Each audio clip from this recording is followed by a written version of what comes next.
Hello, friends. Today we are going to talk about a very serious and sensitive issue, something that affects justice, truth, and our democracy. We're talking about the Indian judiciary, the protectors of our constitution. But what happens when the protectors themselves are accused of wrongdoing? Can they be above the law?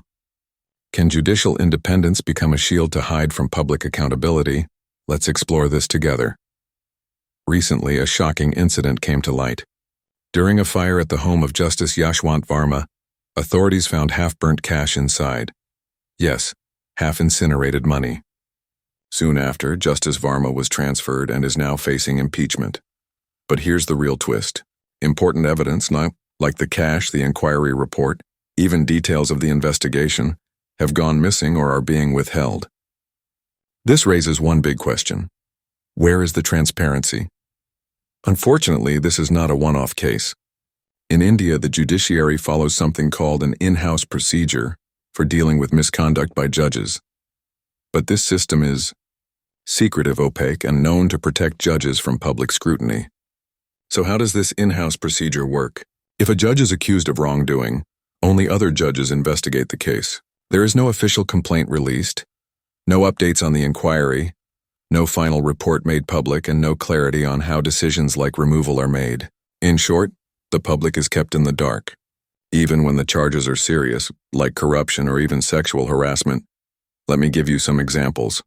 In 2020, serious allegations were made against Justice N.V. Ramana, but they were dismissed without any explanation.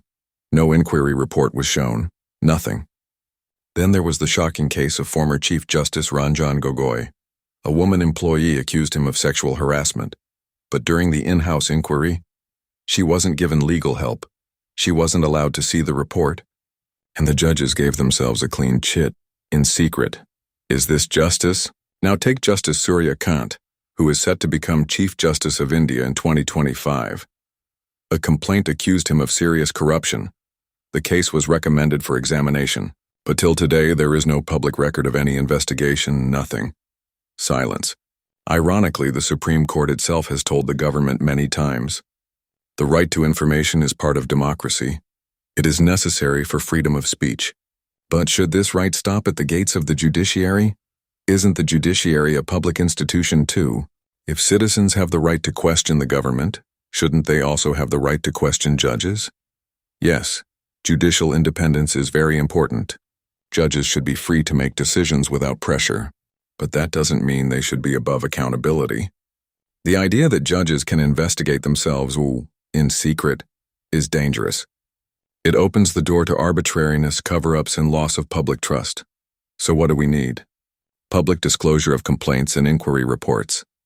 A clear process to investigate judicial misconduct, appeal options for both complainants and accused, and above all, transparency, not secrecy. Because transparency builds trust. It shows the public that even the most powerful institutions are willing to correct themselves. Let's not wait for the next scandal to push us into action. The judiciary must lead by example, not just in delivering justice, but also in being just and accountable itself. Judges are not gods. They are public servants, just like anyone else. Let's demand justice for all, even inside the halls of justice. Thank you for watching. Judicial independence should never mean judicial secrecy. Truth, transparency, trust, time to reform the system.